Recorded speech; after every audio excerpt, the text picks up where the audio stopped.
아, 반갑습니다, 여러분. 한 주 동안 잘 지내셨죠? 네.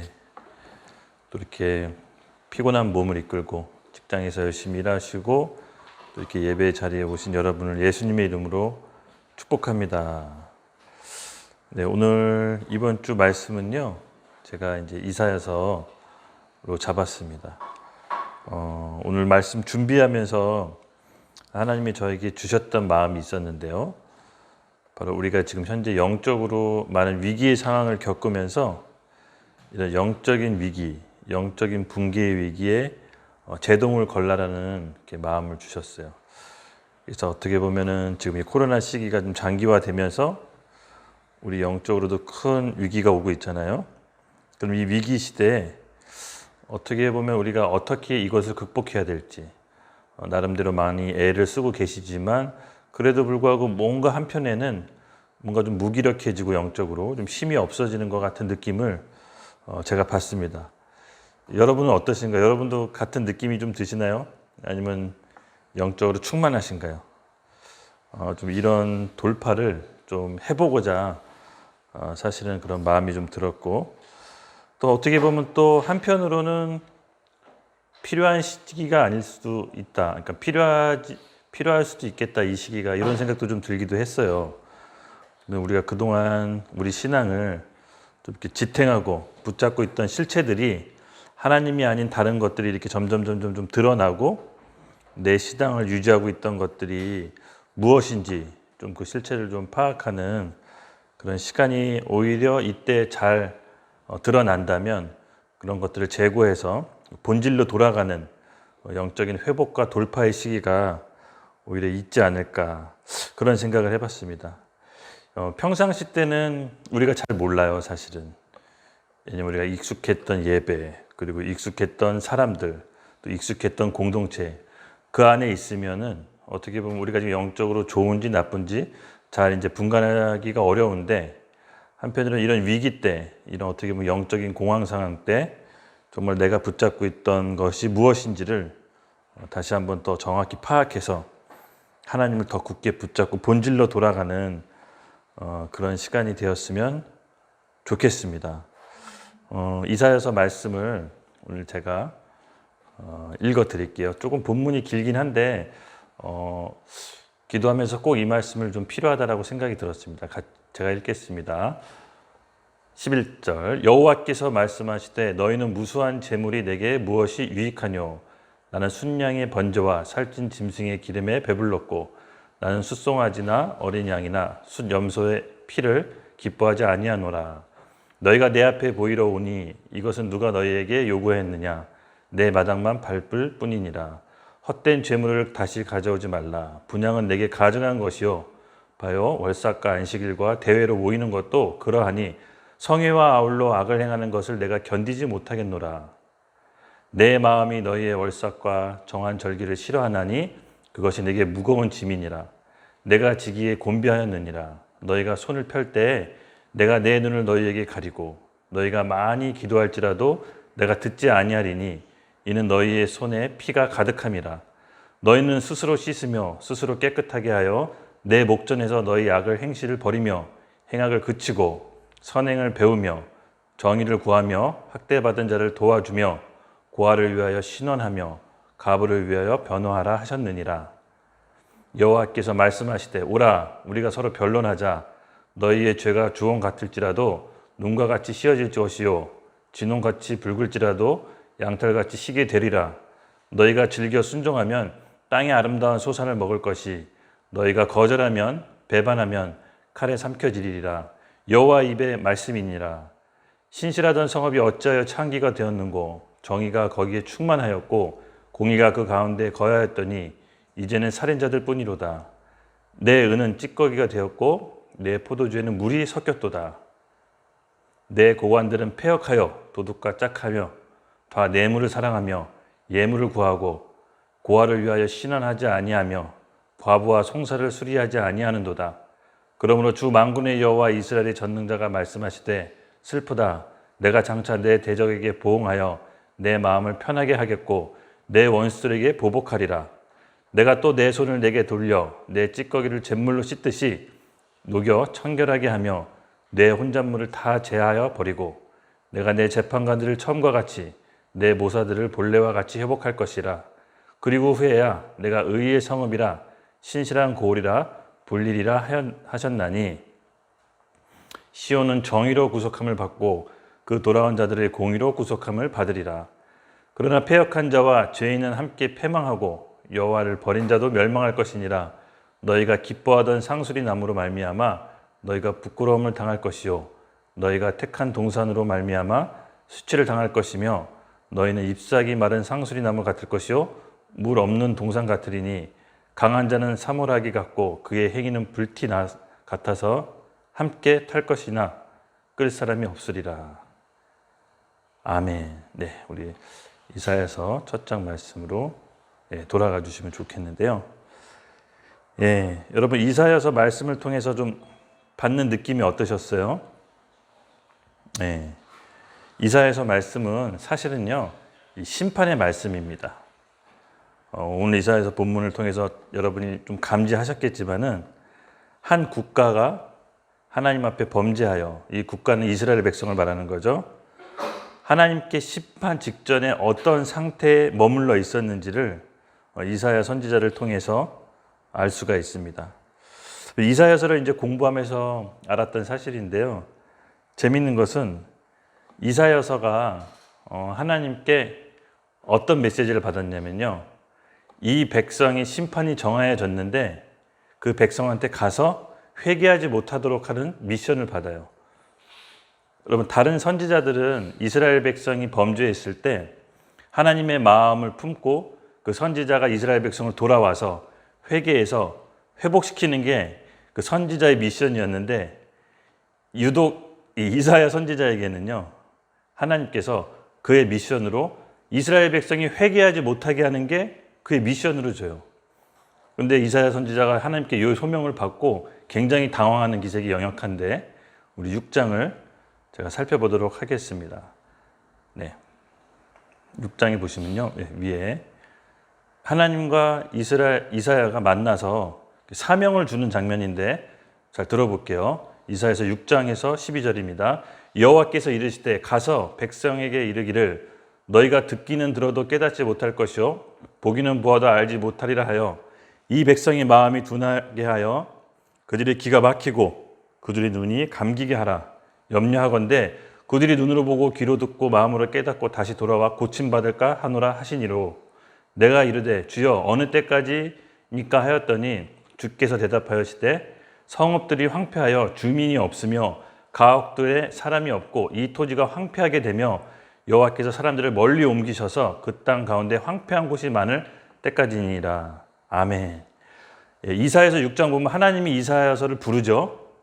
그리고 그에게 선지자로서 명령을 내리시는 게 뭐냐면은 그 백성이 돌이켜 고침받지 못하게 하는 게 이사야서의 미션입니다. 여러분 좀 이상하지 않으세요? 하나님이 자비롭고 인내가 많으시고 사랑의 하나님이 그 사랑하는 자기 백성에게 심판을 정하시고 그 선지자를 택해서 불러서 하는 미션이 회개하지 못하게 하는 겁니다. 굉장히 무섭습니다. 근데 이 미션을 받고 이사야서가 당황을 해요.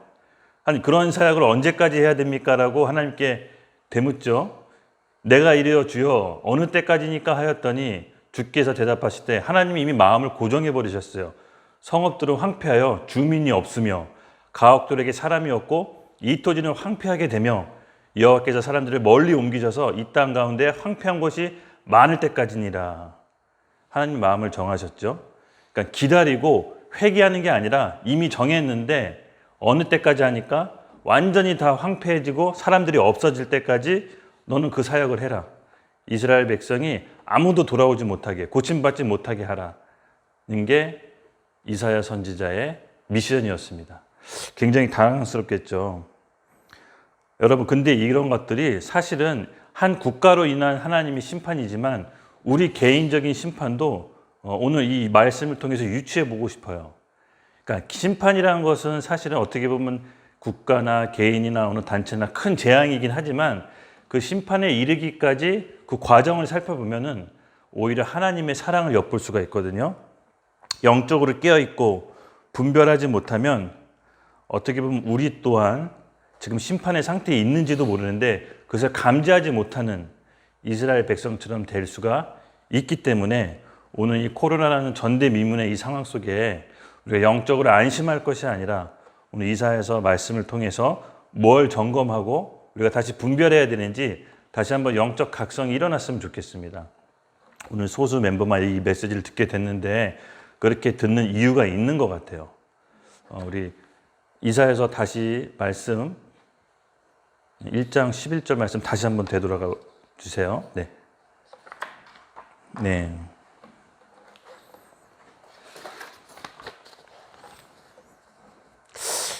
여러분, 이스라엘 백성은 하나님이 떠나 다른 길로 범죄했을 때 이 선지자는 반드시 이스라엘 백성을 통해서 하나님의 본 마음을 전달해야 되는 의무가 있습니다. 그것은 어떻게 보면은 하나님께서 이스라엘 백성을 자식처럼 사랑하고 아끼고 그들로 하여금 하시고자 하는 목적이 있었던 거죠. 바로 시온을 통해서 하나님께서 이 나라를, 이 세상을 통치하고자 하는 의지가 있습니다. 왜냐하면 그 시온은 예수님이 다시 오실 곳이기 때문에 하나님의 나라가 완성돼서 주님으로 하여금 그 시온을 통해서 전 세계를 통치하고자 하는 본래 뜻이 있습니다. 근데 여기 보면요, 하나님께서 시온을 완전히 황폐하시기로 마음을 먹습니다. 먼저 이사야서 1장의 메시지를 간략하게 좀 구조를 좀 살펴볼게요. 오늘 이 본문에는 나와 있지 않지만 1장 1절부터 10절까지는요, 이스라엘의 죄에 대해서 하나님께서 고발해요. 그리고 이미 진행되고 있는 심판이 앞으로 더 혹독하게 진행될 거라고 단언하시고 선언해 버리세요. 그래서 1장 전반부 10절까지는요, 하나님의 진술, 하늘 법정이 펼쳐지는데 그 하늘 법정에서 이스라엘 백성이 왜 심판받아야 되는지를 하나님께서 모두 진술 나열하세요. 여러분 혹시 형사재판 들어본 적 있으세요? 형사재판을 한번 가보시면 알겠지만은 피고를 앞에다 세워놓죠. 그리고 검사가 그 피고에게 지나온 삶과 범죄 행적들을 낱낱이 고소해요. 고발하고. 그리고 그 뒷받침하는 증거를 제시하죠. 똑같아요. 지금 하나님께서 이스라엘 백성을 심판하기로 작정하시고 법정에 세워서 이스라엘 백성의 모두 진술, 그의 행했던 일들을 쭉 나열하시면서 11절부터 오늘 본문 말씀이시죠. 11절부터 하나님께서 물증, 증거를 대요. 거의 형사재판 보면요, 지금 이 순서랑 비슷해요. 한 개인이 심판받을 때 그 절차와 한 국가가 심판받을 때 절차가 굉장히 많이 흡사합니다. 첫 번째 물증을 하나님께서는 이스라엘 백성에게 제시합니다. 어떤 증거냐? 11장 1절부터 12절 그리고 같이 한번 제가 읽겠습니다. 여호와께서 말씀하시되 너희는 무수한 재물이 내게 무엇이 유익하뇨? 나는 순양의 번제와 살찐 기름의 짐승의 기름에 배불렀고 나는 숫송아지나 어린 양이나 숫염소의 피를 기뻐하지 아니하노라. 너희가 내 앞에 보이러 오니 이것을 누가 너희에게 요구했느냐? 내 마당만 밟힐 뿐이니라. 아멘. 바로 마음에도 없는 형식적인 예배를 하나님이 물증으로 제시하십니다. 여러분 좀 굉장히 중요해요. 왜 그러냐면은 하나님이 그 이스라엘 백성을 심판하기로 위한 물증으로서 마음에도 없는 형식적인 예배를 근거로 삼아요. 심판의 근거로. 이것을 우리가 굉장히 두렵고 그냥 간과해서는 안 됩니다. 당시 이스라엘 사람들은 하나님께서 제물과 예배를 제때 드리기만 하면 본인의 책임을 다했다라고 생각했어요. 그리고 신령과 진정성 없는 사라진 예배를 하나님께서는 지적하세요. 심판의 근거의 물증으로 제시하세요. 여호와께서 말씀하시되 너희가 무수한 재물이 내게 무엇이 유익하뇨? 나는 순양의 번제와 살찐 기름에 배불렀고 나는 숫송아지 어린 양이나 수점수의 피를 기뻐하지 아니하노라. 너희가 내 앞에 보이러 오니 이것을 누가 너에게 요구하였느냐? 내 마당만 밟힐 뿐이니라. 마음에도 없는 형식적인 예배. 이렇게 드리면 내 할 일 다 했으니까 나는 내 갈 길 간다. 이 마음에 없는 예배에 하나님께서는 심판의 근거로 삼으십니다. 하나님께서는 그 이스라엘 백성에게 바로 세 가지를 거부하세요. 본격적인 심판이 있기 전에 하나님이 그 이스라엘 백성 손절을 하시는데 그 손절할 때 세 가지를 거부하세요. 첫 번째, 재물, 헌금을 거부하세요. 그리고 두 번째, 예배. 이스라엘 백성 예배를 거부하세요. 그리고 세 번째, 기도 응답. 이스라엘 백성의 기도를 거부하세요.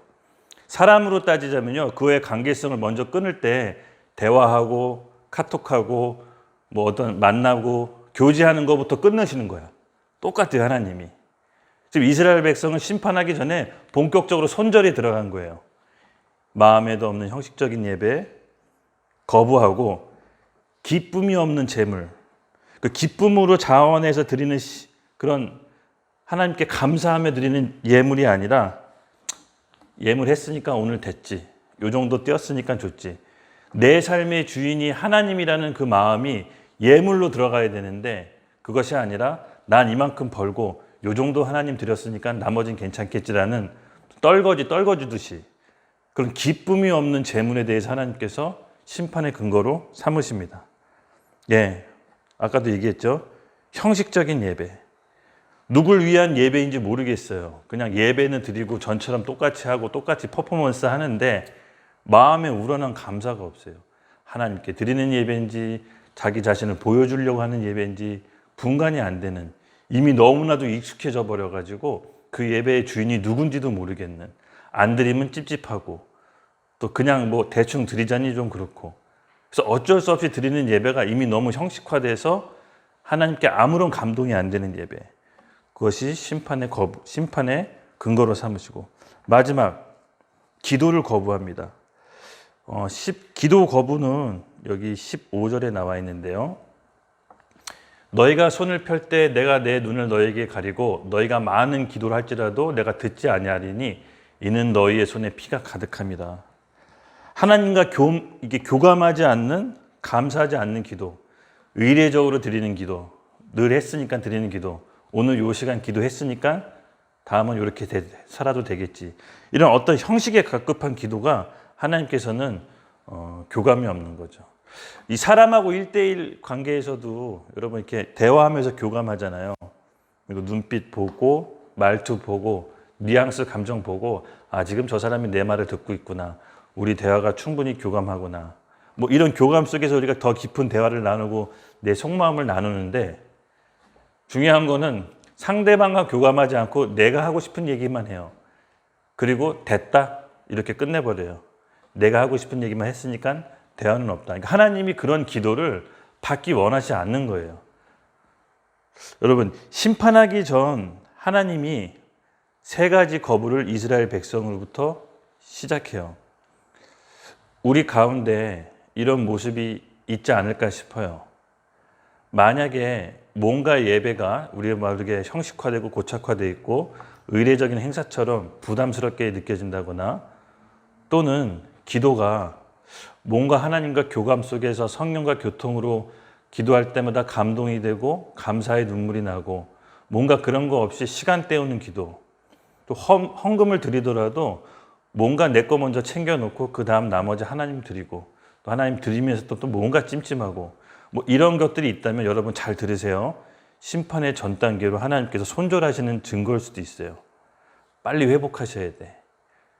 빨리 회복하셔야 됩니다. 저는 요 3단계를 다 느껴본 적이 있어요. 근데 그때는 이게 뭔 증거인지 모르겠어요. 그냥 내 문제인 줄 알았는데 알고 보더니 하나님과 내 문제가 동시에 일어나고 있었어요. 이 감사하지 않는 마음, 그리고 내 안에 있는 교만이 고착화되면서 하나님께로부터 오는 손절이 바로 이 3가지였어요. 기도 거부, 예배 거부, 헌금 거부. 무서운 겁니다. 하나님이 본격적인 심판하시기 전에 우리 마음의 상태를 이렇게 만들어버리는 겁니다. 이 이스라엘 백성이 하나님의 심판 받기 전에 우리는 이 말씀을 통해서 우리 상태가 어떤지를 잘 여러분이 한번 고찰해 보셨으면 좋겠어요. 여러분, 아까도 얘기했지만은 왜 이런 심판의 전조 증세가 우리에게 일어나느냐, 제가 2가지를 얘기했죠. 첫 번째, 영적인 메마름. 이 너무 익숙한 나머지 감사할 줄 모르는 영적인 메마름. 영적인 메마름은요, 반드시 감사하지 않음으로 나타나요. 지금 내가 누리고 있는 여러 가지 것들이 감사하기보다도 오히려 불만, 불평, 그리고 타인을 비난하고 이 제도, 뭐 나아가서 사회도 비판하고 이 구조도 비판하고 그러면서 지금 내가 갖고 있는 이 아주 사소한 것도 감사하지 않는 영적인 메마름부터 시작돼요. 근데 이게 상당히 무서워요, 여러분. 우리도 다 없는 것 같은데 다 있어요, 조금씩. 이 자연스럽게 우리가 누리고 있는 것들 어느 거 하나 당연한 것도 없거든요. 여러분 지금 여러분이 아프지 않고 건강한 거 당연하다고 하나님께 주장하면 그게 왜 당연한지는 아무 이유도 없어요. 그것 또한 감사해야 되거든요. 예를 들어서 코로나 2차 백신 접종하고 아무 사고 없이 죽지 않고 사는 거. 죽을 수도 있는데 죽지 않았잖아요. 이것 또한 감사한 거죠. 근데 마치 너무나도 이 상황, 일상들이 당연하다는 듯이 고개가 뻣뻣해져서 아무도 감사하지 않는 마음의 상태. 이 상태가 너무 오래 지속되면요. 두 번째로 돌아갑니다. 뭐냐? 교만. 이 교만하게 되면요. 하나님이 더 이상 우리랑 소통하지 않으세요. 그러니까 하나님의 음성이 들리지 않는데 엄밀히 따지면 하나님께서 우리에게 본인의 마음을 나누지 않으시는 거예요. 이 교만이 계속해서 우리 가운데 작동하기 시작하면요. 우리가 모든 걸 계획하고 판단해서 하나님 없이 하나님 제껴두고 내가 내 삶을 착착착착착 계획하면서 갑니다. 근데 이게 그때는 몰랐어요. 지나고 나니까 이게 심판의 전조 증세구나. 하나님께서 나랑 손절하려고 이렇게 하시는구나를 시간이 오래 지나고 좀 뭔가 털려봐야 인생이 털려봐야 뒤늦게 깨달아요. 그때 이게 하나님께서 날 손절하려고 작업하시는 건데 오히려 나는 자유로워서 뭔가 좀 내 뜻대로 할 수 있어서 기뻐했었는데 사실은 그게 아니었죠. 하나님의 진짜 심판은 아무 상관없이 살도록 내버려 두는 게 하나님의 진짜 심판이거든요. 왜냐하면 우리가 지금 일상생활에서 누리고 있는 모든 사소한 것도 아무것도 당연한 게 없습니다. 오늘 제가 운전하다가 차가 밖에가 또 펑크가 났어요. 아무 이유 없이 펑크가 났어요. 근데 너무 감사한 게 주행 중에 펑크 났으면 어떡할 뻔했어요. 여러분하고 지금 이런 대화 못 나누겠죠. 저 세상 사람이 됐겠죠. 근데 그 또한 감사한 거예요. 그렇죠? 펑크 난 차를 주행 중에 펑크가 안 나서 생각해 보니까 너무 당연한 게 아니에요. 이렇게 살아있는 것도 기적이고 이 시간 이렇게 모여서 여러분하고 대화하고 서로 교감할 수 있는 게 얼마나 행복입니까? 행복은 다른 것에 있는 게 아니라 지금 내가 누리고 있는 것부터 행복한 것을 깨달아야 돼요. 당연한 게 없어요. 근데 마치 우리가 이것을 당연한 것처럼 원래 내 것처럼 뻣뻣하게 교만하게 굴면은 하나님 입장에서는 뭐죠? 하나님 없이 살 수 있다라는 교만한 사람인 거예요. 그러면은 저 같아도 그냥 너 알아서 살아라. 이렇게 점점 마음을 정리하겠죠? 이게 바로 심판의 순서라는 거예요. 심판이라고 해서 그 사람이 멸망이 아니라 그런 심판의 순서 전조 증세가 조금씩 나타나는데 한 개인은 물론 한 국가에서도 오늘 이사야 선지자는 그 심판의 전조 증세가 한 나라 이스라엘에게 바로 미치고 있다는 것을 얘기하는 것입니다. 여러분 그러므로 우리가 감사하는 습관을 들입시다. 감사는요 안 되는 일도 되게 해요. 그리고 모든 인간관계도 다시 화목하게 하는 게 기초가 감사예요. 여러분 감사합니다. 함께 있어줘서 감사합니다. 당연한 게 아무것도 없는데 우리 가족, 우리 공동체, 사업장 이렇게 아무 일 없이 있는 게 너무 감사하다. 이런 감사하는 사람은요 안 될 일도 되어지고 되는 일은 더 잘 되고 하나님께서 그 호의를 계속 부어주시죠. 왜냐하면 감사는 주님 제가 계속 하나님이 필요하다라는 고백이거든요. 하나님께서 우리가 필요로 해야 하나님께서 우리를 도우십니다. 그래서 하나님이 원하시는 예배가 그렇다면 무엇입니까? 16절에서 20절까지 있는데 제가 다시 한번 읽어드릴게요. 너희는 스스로 씻으며 스스로 깨끗하게 하여 내 목전에서 너희 악한 행실을 버리며 행악을 그치고 선행을 배우며 정의를 구하며 학대받은 자를 도와주며 고아를 위하여 신원하며 과부를 위하여 변호하라 하였느니라. 다음 구절 여호와께서 말씀하시되 오라 우리가 서로 변론하자 너희의 죄가 주홍 같을지라도 눈과 같이 헤어질 것이요 진홍같이 붉을지라도 양털같이 희게 되리라. 너희가 즐겨 순종하면 땅의 아름다운 소산을 먹을 것이 너희가 거절하여 배반하면 땅이 칼에 삼켜지리라. 여호와의 입의 말씀이니라. 아멘. 네, 다시 16절 말씀 보여주시면요. 네. 하나님께서 원하시는 예배 16절을 통해 보면 알 수 있듯이 너희는 스스로 씻으며, 무슨 뜻일까요? 스스로 씻다. 그리고 스스로 깨끗하게 하며, 스스로 우리를 깨끗하게 한다. 우리가 스스로 씻는다고 해서 스스로 깨끗해질 수가 있나요? 예.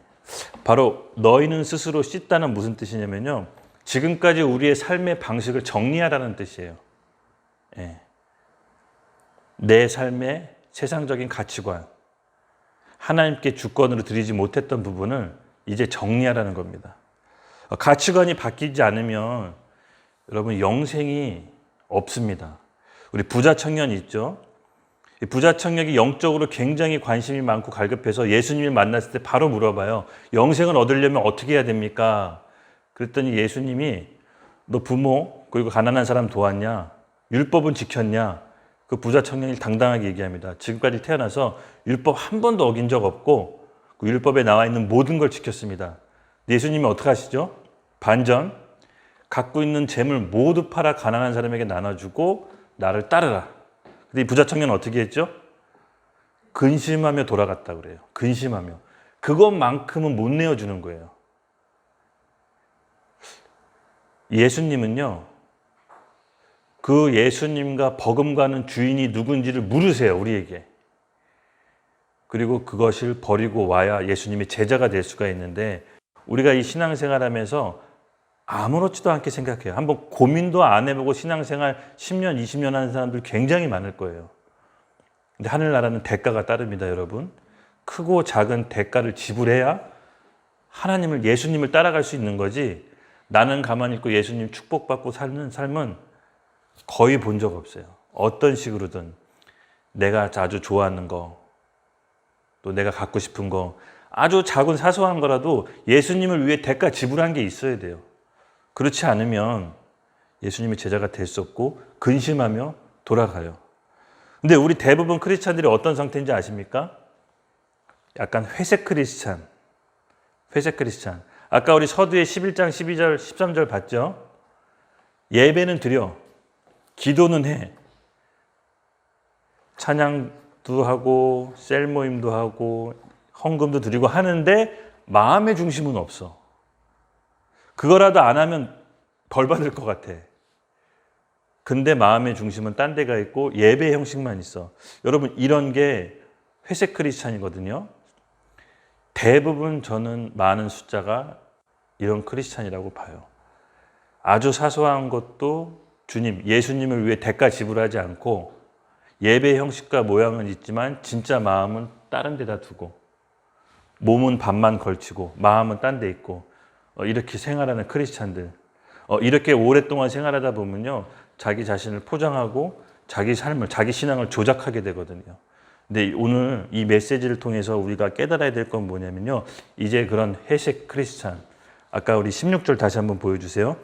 너희는 스스로 씻으라는 거는 내 삶의 가치관을 이제는 바꾸라는 거예요. 그리고 스스로 깨끗하게 하며, 네, 비슷한 맥락인데 주인이 하나님인 것을 분명하게 하라는 거예요. 분명하게 하라. 양다리 거치지 말고 이리 갔다 저리 갔다 요리 갔다 저리 갔다, 필요에 따라서 하나님 믿지만 또 필요에 따라서 세상적인 거 갖고 이렇게 하지 말고 삶의 방식과 하나님의 주인이라는 것을 분명하게 하고 대가를 지불하라는 겁니다. 성경에서 나오는 모든 예수님의 제자와 수많은 사도들은 여러분 대가를 지불하신 분들이에요. 그냥 예수님 믿고 잘 사는 사람이 그렇게 많지가 않아요. 물론 우리에게 더 소중한 이생의 삶보다는 영원한 삶이 우리에게 보장되어 있듯이, 그 영원한 삶이 실제가 되기 위해서는 여러분 이 땅에 살아가는 동안 연습을 해야 돼요. 믿음으로 사는 연습을. 어느 날 갑자기 바울처럼 믿음이 강해질 수는 없거든요. 아주 사소한 거라도 하나님과 예수님을 주인으로 선택하는 삶이 이 땅에 사는 동안 훈련되어 있어져야 나중에 큰 믿음을 발휘할 수 있듯이, 갑자기 믿음을 발휘한다는 건 불가능합니다. 그래서 우리 안에 있는 영적인 거품이 이제는 빠졌으면 좋겠어요. 영적인 거품, 남들이 나를 어떻게 보건, 원래 내 영적인 수준으로 돌아가서 기도할 때 정직하게, 신앙생활 할 때도 정직하게, 그게 가장 좋은 모습이에요. 날 어떻게 보건 셀 리더였으니까, 교회 집사였으니까, 전도사였으니까, 목사였으니까 이렇게 해야지라는 그런 영적 거품이 아니라 하나님과 나의 일대의 관계 속에서 자유롭고 행복한 신앙생활. 그러기 위해서는 다른 시선이 중요하지 않습니다. 오로지 하나님과 나의 관계가 정직함으로 다시 매듭이 지어져야 됩니다. 아까 16절 말씀하셨죠? 그러기 위해서는 근본적인 부분, 내 삶의 방향을 바꾸고 하나님께 주권을 드리는 삶으로 이제는 돌아가야 됩니다. 그거 외에는 다른 길이 없습니다. 네, 다른 길이 없어요. 신앙생활은 복잡한 게 아닙니다. 주권을 누구에게 확실히 두느냐가 바로 첫 단추입니다. 이것이 돼야 우리의 모든 삶의 부분이 잡히고 오늘 이것이 잘 안 됐기 때문에 이스라엘이 심판이 이르렀다고 이사야 선지자가 얘기하는 겁니다. 너무 우리가 주변에 의식하지 마세요. 그러니까 죽고 사는 문제만큼 중요한 건 없죠. 주변의 시선 의식하지 맙시다. 저도 결국에는 하나님과 나 이 관계 외에는 정리하다 보면 결국은 남는 건 하나님과 나 이 관계밖에 없는 것 같아요. 반대로 얘기해서 하나님과의 수직적인 관계가 올바르게 서야 진정한 영적인 자유함과 행복함을 느낄 수 있고 내가 행복해야 내 주변 사람을 행복하게 해줄 수가 있잖아요. 내가 영적으로 자유하지 못하고 하나님 안에서 행복을 찾지 못하는데 어떻게 남을 행복하게 해줄 수가 있어요. 그렇죠? 우리는 반드시 하나님께 안에서 그 행복을 받고 영적으로 자유롭기 위해서는 우리의 신앙의 거품을 빼세요.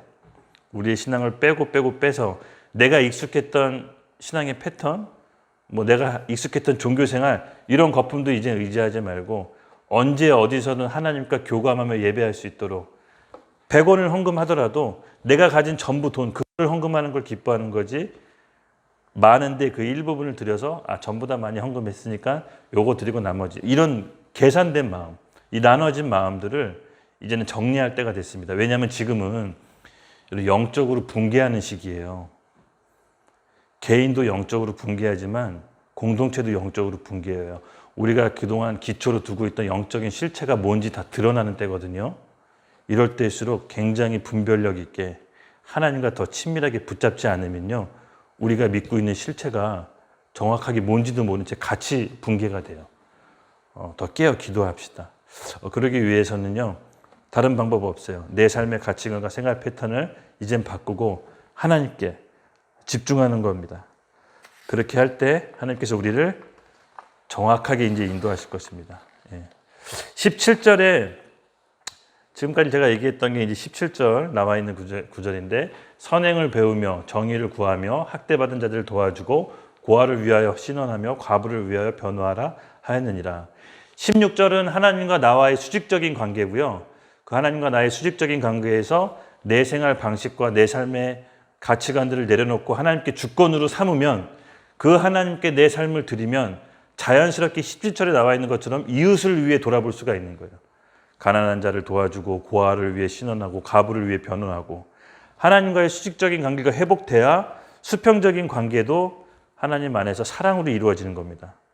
그래서 16, 17절은 같이 연결되어 있습니다. 그래서 진정한 예배의 회복이 이웃을 사랑할 수 있는 바로 첫 번째 디딤돌입니다. 삶과 신앙은 어떻게 보면 분리된 것이 아니라 신앙을 통해서 우리가 하나님께 안에서 회복돼야 자연스럽게 삶 전체가 하나님 보시기에 좋은 예배로 이어집니다. 그 다음 우리 두 번째 물증이 있는데요. 하나님께서는 이스라엘 백성이 왜 심판받아야 되는지를 두 번째 물증을 제시합니다. 21절부터 27절 말씀이 쭉 왜 심판받아야 되는지 두 번째 물증을 제시하는데요. 제가 한번 읽어드리겠습니다. 신실하던 성읍이 어찌하여 창기가 되었고 정의가 거기에 충만하였고 공의가 그 가운데 거하였더니 이제는 살인자들 뿐이로다. 내 은은 찌개어비가 되었고 내 포도주에는 물이 섞였도다. 내 고관들은 패역하여 도둑과 짝하여 다 뇌물을 사랑하며 예물을 구하며 고아를 위하여 신원하지 아니하며 과부의 송사를 수리하지 아니한도다. 그러므로 주 만군의 여호와 이스라엘의 전능자들이 말씀하시되 슬프다. 내가 장차 내 대적에게 보응하여 내 마음을 편하게 하였고 내 원수에게 보복하리라. 내가 또 내 손을 내게 돌려 내 찌꺼기 잿물로 씻듯이 녹여 청결하게 하여 내 혼잣물을 다 제거해 버리고. 여러분 이게 무슨 말이냐면요. 네, 다시 21절로 돌아갈게요. 네, 바로 그 사회가 윤리와 도덕이 무너져 내렸다는 겁니다. 이스라엘이 심판받기 위해 두 번째 물증으로 제시했던 게 뭐냐면은 당시 이스라엘의 사회상이었어요. 이스라엘 사회가 부패하고 썩을 대로 썩어졌다고 합니다. 신실하던 성읍이 어찌하여 창기가 되었고, 이스라엘 성읍은 하나님을 모시는 곳이에요. 그러니까 하나님을 주인으로 삼아야 되는데 창기가 되었다. 우상숭배라는 거죠. 다른 신을 섬기는 곳이 되어봤다는 겁니다. 거기에서 여러분 두 번째, 은은 찌꺼기가 되었고 내 포도주에는 물이 섞였도다. 여러분 은이 찌꺼기가 섞이면 어떻게 되죠? 은으로서 값어치를 잃어버리죠. 그리고 내 포도주가 물이 섞였도다. 경제적인 어떻게 보면 공의가 이루어지지 않고 이 사업에 속임수가 있다는 겁니다. 물을 포도주가 섞어 팔고 은을 찌꺼기를 넣어서 팔고 그런 어떻게 보면 경제적인 부패가 하나님이 있다라고 이제 구체적으로 지적하시는 거죠. 그리고 23절에 보면요. 네, 고관들이 패역하여 도둑과 짝하며 다 뇌물을 사랑하며, 쉽게 말해서 고위 관료들, 고위 공직자들이 도둑과 짝해서 뇌물을 서로 사랑하고 예물을 구하고 서로 뒤를 봐주고 뭐 이런 일들이 사회에 버젓이 만연했다는 겁니다.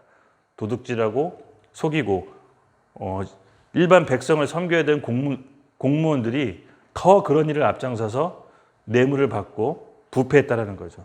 하나님께서 하나하나 지적을 하시는 거죠. 중요한 건 뭐냐면은 고아와 가부 돌보지 않는다는 거예요. 그런 공무원들이. 여러분 여기서 우리가 느껴야 될 건 뭐냐면요. 하나님께서는 한 사회, 국가를 심판하실 때 그 사회가 사회적 약자, 고아와 가부는 무슨 뜻이냐면요. 실제로 고아와 가부겠지만 그 사회에서 가장 약자들을 뜻하는 거거든요. 그것을 돌보지 않을 때 하나님께서는 그 사회에 대한 심판을 생각을 하십니다. 여러분 하나님께서 우리 교회에게 주어진 것 중에 가장 큰 의무 중에 하나가 뭐냐면요. 구제예요. 구제. 복음을 전하는 것이 가장 첫 번째긴 하지만 구제. 가난한 자를 돌보지 않고 약한 자를 외면하는 것을 하나님께서 큰 죄악으로 보십니다. 그리고 17절에는요. 17절이 아니구나. 23절에 정치인들에 대한 부패를 제가 지금 얘기했습니다. 이런 것들이 하나님께서는 이스라엘 사회가 총체적인 부패에 직면하게 됐고 윤리 도덕적으로 땅에 떨어졌다라고 하나님께서 얘기하십니다. 이방신들을 섬기고 하나님께서 약속하셨던 모든 축복들을 잃어버리고 바로 하나님께서 약속하셨던 그런 이스라엘, 시온으로부터 오는 이 세상을 통치하고자 하는 목적들을 다 상실해 버립니다. 그래서 종교적인 몰락과 그 사회의 윤리 문제는요, 사실은 하나님을 어떻게 섬기냐에 따라서 그 근본 뿌리가 달려 있습니다. 이스라엘의 사회적 부패는 하나님이 이렇게 직접 심판하실 정도로 상당히 심각한 상태에 이른 겁니다. 우리 사회도 사실은요, 어떤 범죄가 서로 용납하고 어떤 사기와 거짓말이 득세할 때는요, 사실은 그 사회의 교회에 하나님 앞에서 온전히 교회의 역할을 감당하지 않을 때, 부르심에 임하지 않을 때 사회 부패랑 연결이 되어 있습니다. 세 번째는요, 바로 세 번째 물증을 제시하는 게 연장성산에서 같은데 28절에서 31절이 있습니다.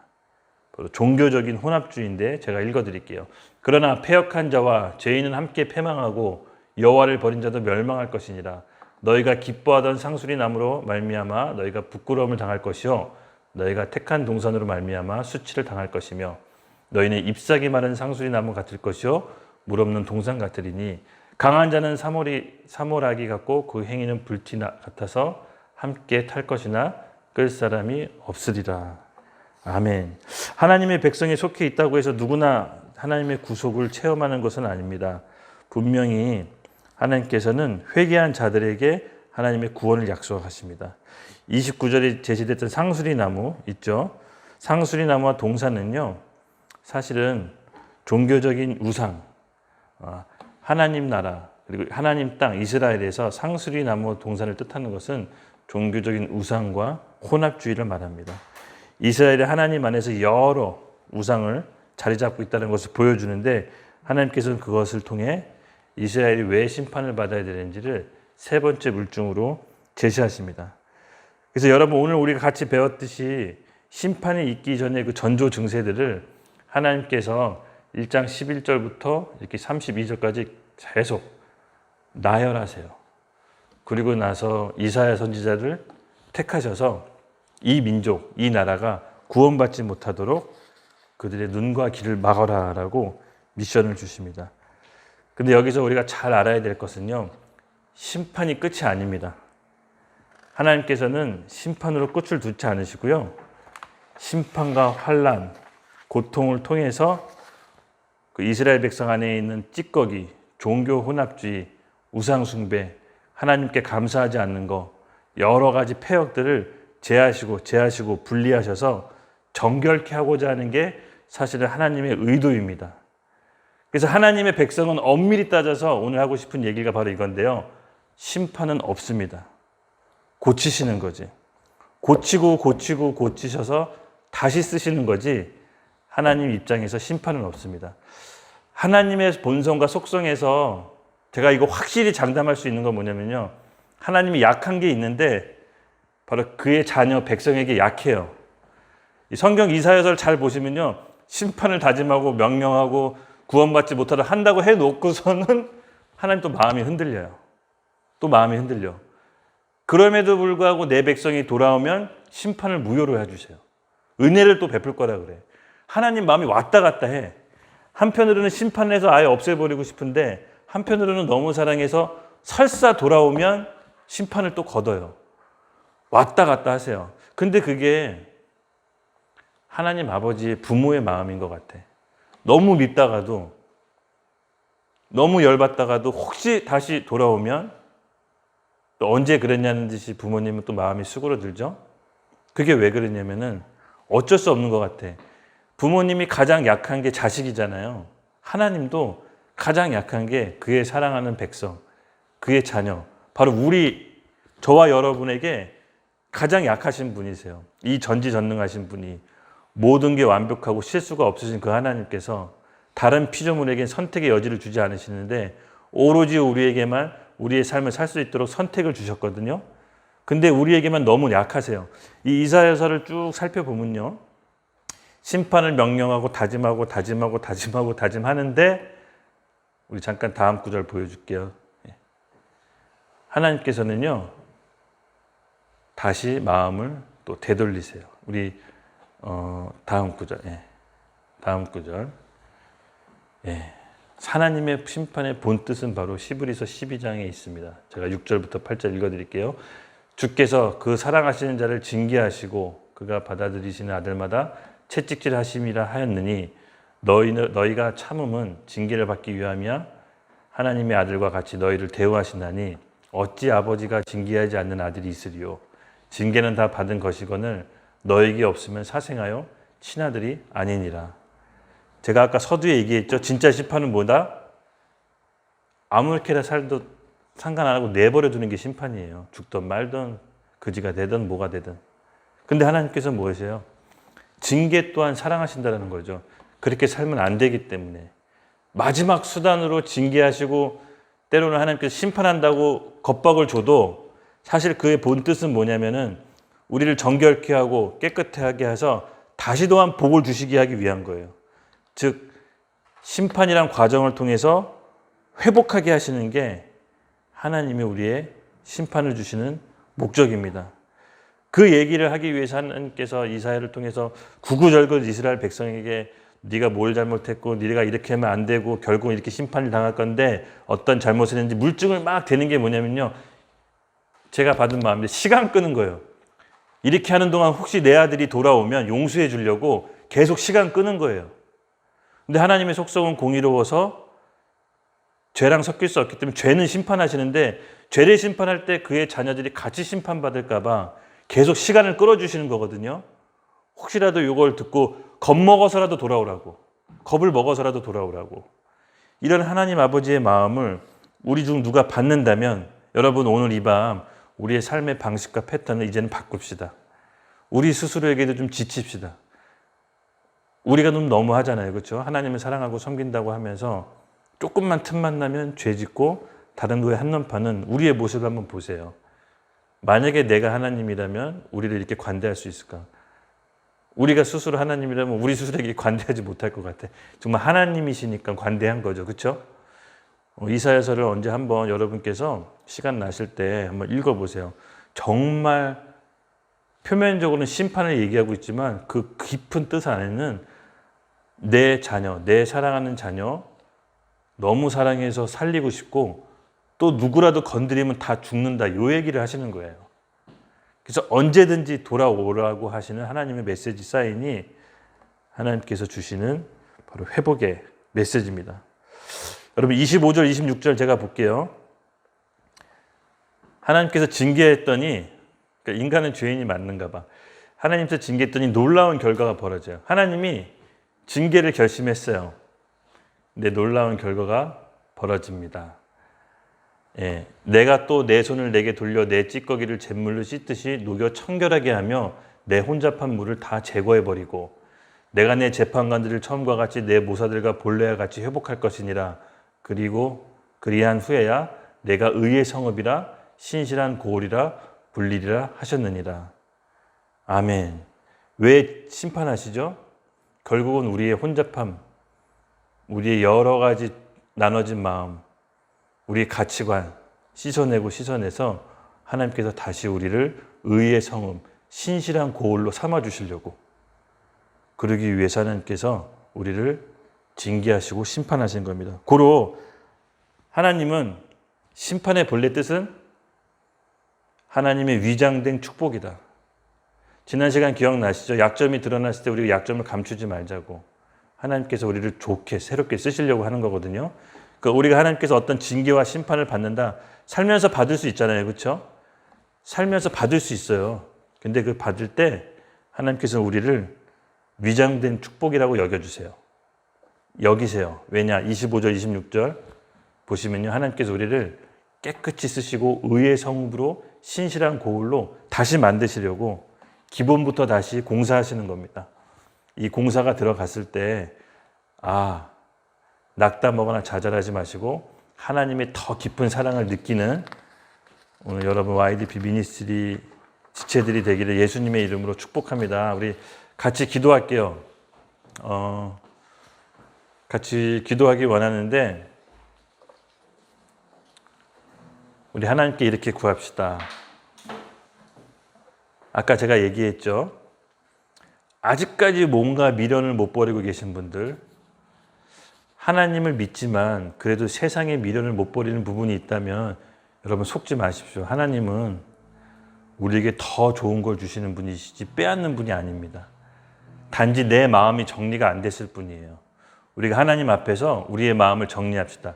옛 삶의 방식을 씻어버리고 하나님 앞에 온전히 다시 주인으로 섬겨서 하나님이 우리 마음의 공사를 진행할 때 그 공사를 받고 의의 성읍, 의의 고을로 불림받을 수 있도록 우리를 다시 만드신다는 그 마음으로 하나님의 심판을 받아들이십시다.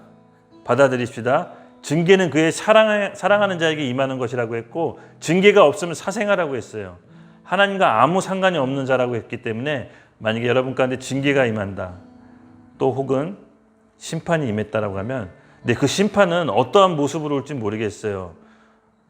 인간적인 관계가 단절됨으로 심판이 올 수도 있고 아까 얘기했지만 내가 전혀 예상치 못한 재정적인 압박이 올 수도 있고 그리고 주변 사람들로부터 오는 여러 가지 비난이 올 수도 있지만 그런 심판이 왔을 때 하나님께서 나를 의의 성읍으로 다시 세우기 위한 공사가 진행됐다라고 여기고 주님 앞에 온전히 내 삶의 방식을 바꿉시다. 우리 주여 그 자리에서 크게 한번 외치고 우리 삶의 방식을 이제는 내려놓고 하나님께 고정하기로 같이 한번 결단하는 밤 됩시다.